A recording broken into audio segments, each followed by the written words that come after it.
Jai Sitaram. Let's start off with the class.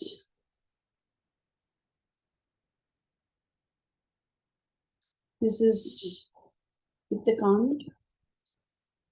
Shri Raghavam Dasharathatmajam Aprameyam Sitapatim Raghukulandipam Ajanubahum Arvindadalayataksam Ramam Nishachara Vinashakaram Namami.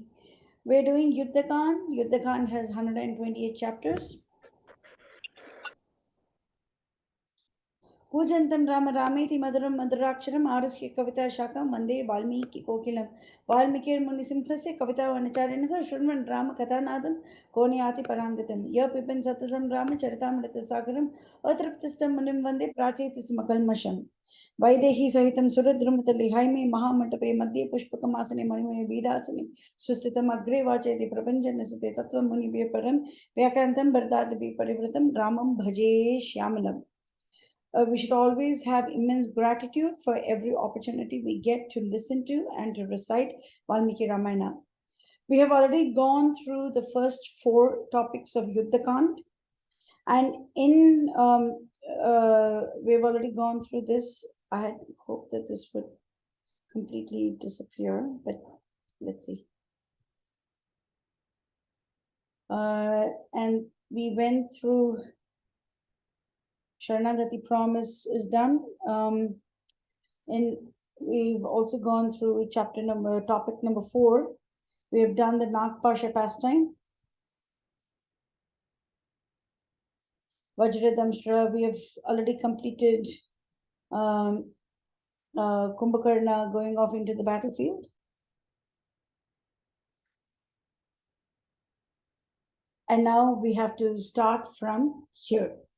So valiantly, the Lord killed Kumbhakarna, and now let us see the reaction of losing a brother like Kumbhakarna.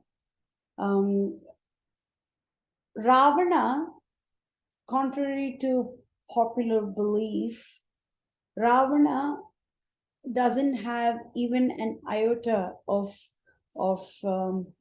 regret that he sent his brother into the battlefield. So what happened? He is sad. He is left alone. The Rakshasas convey to Ravana that he is devoid of one younger brother. Kumbhakarna was killed in the battlefield, and he believes that he is alone. He is helpless, and he is wondering how Indra's Vajra could also not affect this mighty Kumbhakarna, and now one puny little mortal has affected him, and now he thinks, I did not listen to Vibhishana, and the demon is lamenting. But even when he shows the slightest chance that okay, maybe he might take the shelter of the Lord, even when he shows the slightest chance of it, the ministers and his advisors, his sons, his kinsmen, none of his friends, none of them allow him to show that. So one of his sons is Trisiras. This is another Rakshasa of the same name. He tells Ravana that, oh, no, you should not grieve. Don't you remember how powerful you are? You can destroy all the 3 worlds. And when you wear your armor and your bows and arrows and your swords and all your weapons, and you enter your battlefield in your radiant chariot, even Rama will bow down before you. And he says, I am going to fight. And these words are so soothing to Ravana. Then his other sons, Devantaka, Narantaka, and Atikaya, are also very eager to fight. So it's mentioned, so it's commonly believed that Devantak, Narantak, Atikaya are all sons of Dhanya Malini, the second wife of Ravana. Mandodari, as far as I'm aware, Mandodari had only Indrajit. But of course, these are all Rakshasis, they can have as many number of children as they want. So the Rakshasas are all very eager to go to the battlefield, and he also dispatches his two brothers, Yuddhonmata and Mata. And the commentators say that Yuddhonmata and Mata are other names of Mahodara and Mahaparsva, whom we have already seen multiple times before. So Yuddhonmata means one who is crazy for war. Mata means he's really crazy. So those are the names that they are given. So Narantak and Devantak, the Rakshasas arrive at the battlefield, very, very beautiful, radiant chariots. So the monkeys are all waiting with mountain peaks and trees and all that. Fierce battle ensues. Narantaka fights and fights and fights. All the monkeys, they run to Sugriva because Sugriva is the king. So Sugriva says, Angada, you deal with Narantak. Then Angada is like, who are you? You think that you're so powerful. Now that he exchanges certain words with Narantaka. And Narantaka throws one spear at Angada, and Angada just smashes it to bits. Then Angada, he happily clubs the horses, and then Narantaka hits Angada on the chest. Angada recovers, and he just punches Narantaka, and he kills him. So with just one punch, Angada was able to kill Narantaka.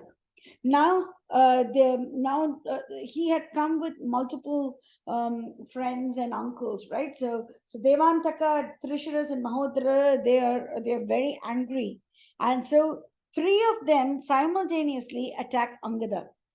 So technically, according to the rules of war, only one person is supposed to attack the other, and then that one of them defeats the other, and then they go on to attack another person. So it's usually like this, hand-on-hand combat and all this. So it's usually this is the case. But over here, it's a war with asuras. It's a war with nishacharas. So they can do different things over here as well. Angada is fine. So Angada, first of all, he kills the elephant of Mahodar. Then with that tusk, he hits Devantaka.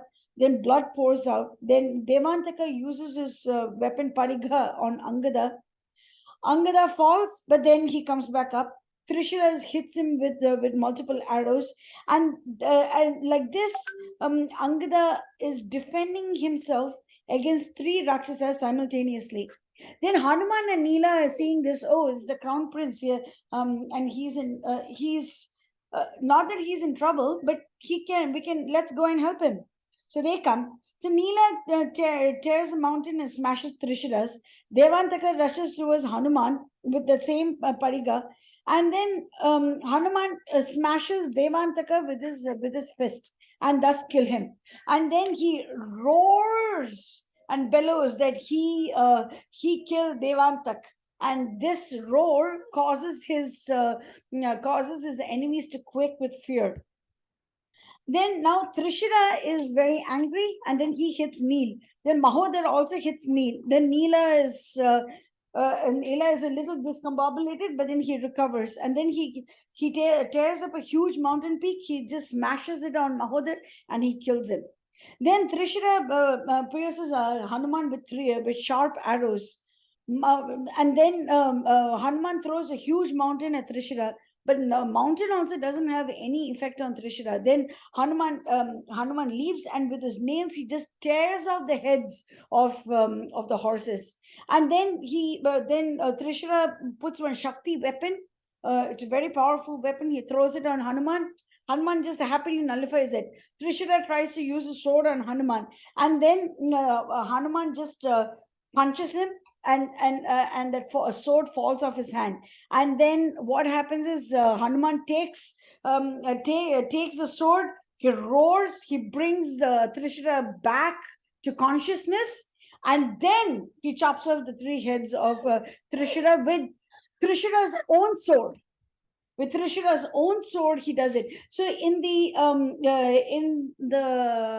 17th chapter of Balakan, it is mentioned that even though Naka Dantayudam, even though nails and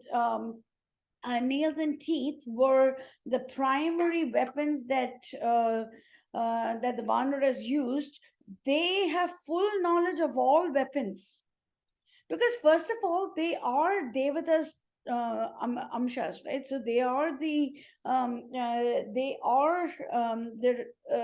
the incarnations of Devatas. So they obviously have a lot of very divine qualities, very celestial qualities, and one of that is the knowledge of astras.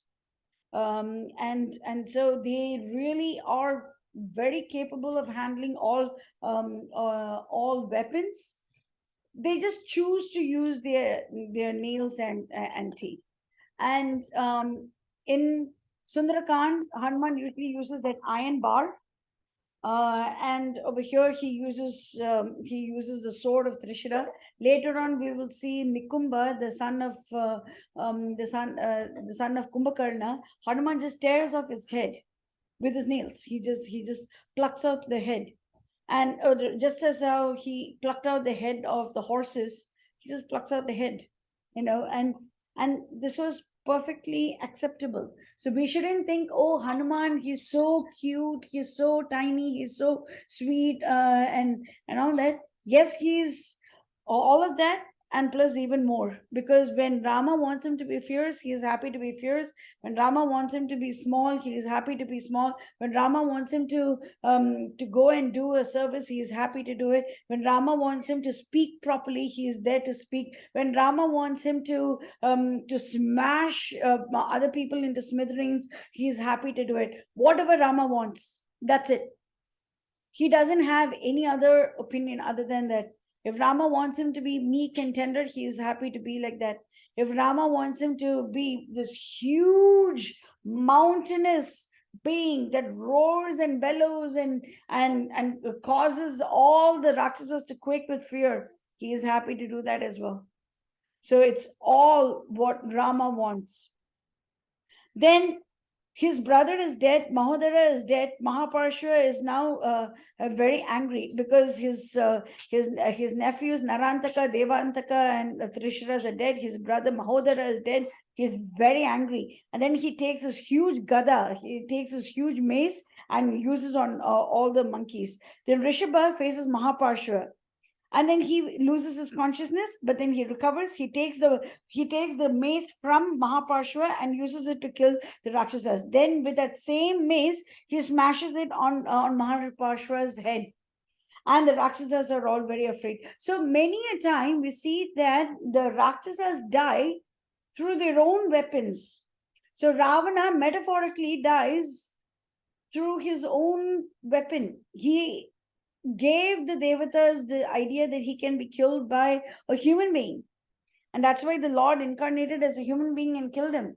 So we see Trisiras like this. Trishira died with his own sword. We see Mahaparsha died with his own gada. So we see all of that. And what does this mean? When a cruel man, a cruel, adharmic person is trying to harm the innocent people, he is the one who is going to perish. Just as how in Vrikasura, he wanted to place the right hand on the head of Lord Shiva, he wanted to destroy the entire world by just, if he were to place the right hand on anyone, they should just reduce to ashes. So he wants to test it out on Lord Shiva himself. He wants to test it out, and ultimately he himself places that foolish Rakshasa places his right hand on his own head, and he is destroyed through his own foolishness, through his own arrogance, through everything on his own. He himself is destroyed. So that's why there is that second tattva behind the Vanaras destroying the Rakshasas using their own weapons. Okay. Now, this is Atikai. Atikai means, Kai means body, Ati means great. So Atikai literally means the one with a very large body. So now Atikai has seen that his uncles Mahodara, Mahaparsva, and his brothers Devantaka, Narantaka, and Trisiras, they are all dead. So these 6 people are the ones who went out together, but then 5 of them are dead. So I ask all the participants to please mute themselves. So Atikai, he sees that his brothers and uncles are no more, and he is very angry. He is very angry, and because of that, the Vanaras are very afraid. So they think that he's so huge that maybe Kumbhakarna has come back alive. So you can imagine how huge Atikai is. By the way, this is a lesser known. People know that Rama killed Kumbhakarna and Ravana and Indrajit was killed by Lakshmana. So pretty much everyone knows these 3 Rakshasas. But Atikai is also a very important Rakshasa, and we will understand one very key pastime from here. The Lord sees Atikai, and the Lord is lost in praise. He says that Atikai is so mighty, he's so radiant. Look at him. And he says that he has 2 swords, and there are 4 spans around the hilt, and they're 10 in length. So his hilt itself is about just the hilt of the sword is more than 4 feet long, 4 meters long. Just the hilt of the sword. So imagine how huge and how powerful Atikai is. And then Vibhishana says, Atikai is really very powerful. He is capable of withstanding the thunderbolt of Indra. He can withstand the Varun Pash as well. And he has an armor given to him by Lord Brahma himself. Lord Brahma himself has given him a divine armor. Now the Rakshasa fights against Kumada, Dvivida, Mainda, Sharaba, and Neela. They are all armed with trees and mountain peaks. And then Atikai just destroys all of them. And then he comes to Rama and he says, I am challenging you to a fight. Then Lakshmana twangs his bow. So when Rama and Lakshmana, either one of them, when they twang the bow, it causes the whole world to quake with fear because they are now ready to fight. So Kasya Bipyati Devascha Jata Roshasya Samyuge. That is one of the qualities of the Lord. So when the Lord is roused to anger, the whole devatas also, the Devascha Jata Roshasya Samyuge. So Bipyati means they all tremble with fear. So when Lakshmana twangs his bow, the whole universe is trembling with fear. Atikai says, Lakshmana, you're just a small boy. You don't come and fight with me. Get out. So Lakshmana is very angry. And he says, my arrows are going to take away your life. Now everybody appears and they witness this wonderful fight. So Atikai and Lakshmana throw one arrow, the other one counters it, the other person puts another arrow, the other one counters it, and then Lakshmana's arrows actually phase Atikai. But then the Rakshasa continues to shoot another arrow, Agniastra, Ishikastra, Aindrastra, Yamastra, Vayuastra, all achieved, but nothing is capable of killing Atikai because she has the armor of Brahma. Then Lord Vayu appears in front of Lakshmana and says, because of Brahma's wings, Atikai is now appearing to be invincible. However, if we were to use Brahmastra itself, Atikaya can be killed. So Lakshmana says, okay, and he invokes the Brahmastra. He holds it at Atikaya, he is immediately killed on the spot. The Rakshasas are afraid, and all the Vandavas are singing in praises of Lakshmana. So, Lakshmana is a supreme lord. We have already seen that. So we have already seen that he is Vishnu Bhagwan, he is Vishnu unseen, and all these things. So why does he need permission from someone else to use Brahmastra, to use the astra of one of his own bhaktas? Because Brahma is also the bhakta of the Supreme Lord. So why does Lakshmana require permission of some higher authority to use Brahmastra?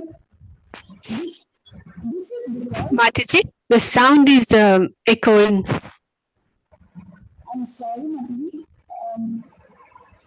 I tried to keep it a little bit closer. Is this better? Yes, this is better. Try again. Haribol. It is still echoing. Try my best, Mataji. This is the best way that maybe I come a little bit closer. So the weapon like Brahmastra has devastating effects. And even though Lakshmana is the Supreme Lord himself, he is here in the form of a human being, and he needs to show what dharma is. Dharma means dharma is in every single aspect of life, including war. So in a war, there are certain things that should not be breached. For example, a person should not just think, okay, so Brahmastra is way more powerful than a nuclear weapon. But so, because our understanding is into the nuclear weapon, so we'll just think like that. Just for comparison's sake. So the person says, okay, I'm going to just throw one nuclear weapon against someone.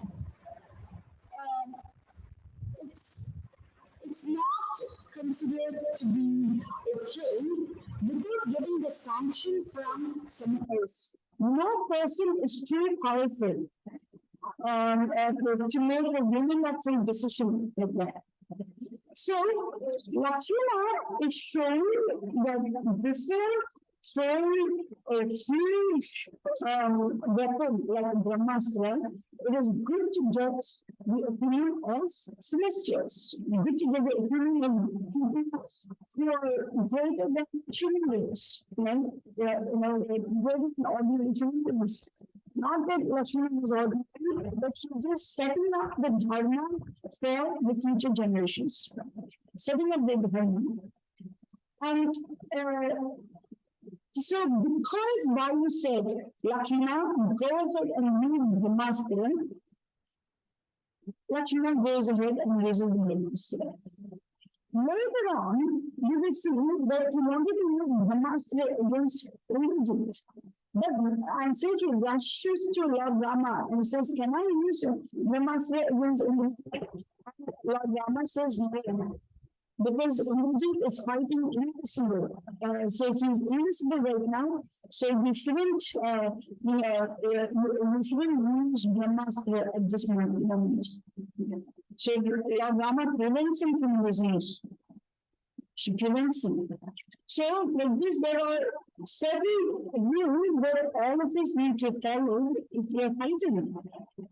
And Lakshmana accepted the dharma, and not because he's just an ordinary being and he needs permission from someone. So I've heard people say that, oh, Lakshmana, he needed permission from Vayu to shoot the astra. No, it is not like that. She's setting up the dharma over here. Lakshmana is none other than Sheshnag.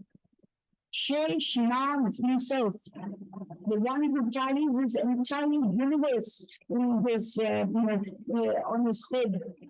and he feels it, he feels the universe as if it is nothing but a mustard seed.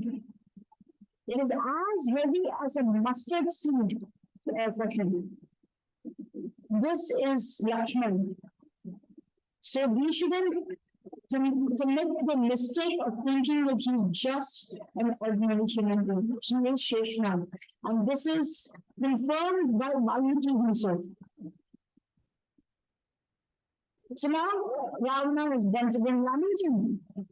So he hears that Atikaya is destroyed. So he knows that Atikaya is sort of the best amongst these 6 people. So he knows that Atikaya is dead, Devantaka is dead, Narantaka is dead, Trisiras is dead, Mahodara and Mahaparsva. Six great Maharathas were killed on just one day. And when he thinks, apart from these, I have also lost Rahasa and Kumbhakarna and Vajradamshra and Himaksha and so many others. So it's very difficult for me to consider the fact that I haven't lost anyone, because I have. And he's thinking, nobody over here is capable of Rama, Lakshmana, Sugriva, and Krishna. And the other Ravana is, maybe he is Lord Narayana himself. And then he says, no one has to go, nobody should go to Atikaya, and he should receive the news of the Vandas at all times. And then he's still continuing with his grief. Then the Trisiras, they thought that all of them died, and very sad. Then finally, Indrajit says, my dear father, allow me to go, and I am going to destroy Rama and Lakshmana. I can certainly accomplish everything because I got your name, and my name just because I defeated Indrajit. Can I just check with the others on the call? Because the sound is still not clear.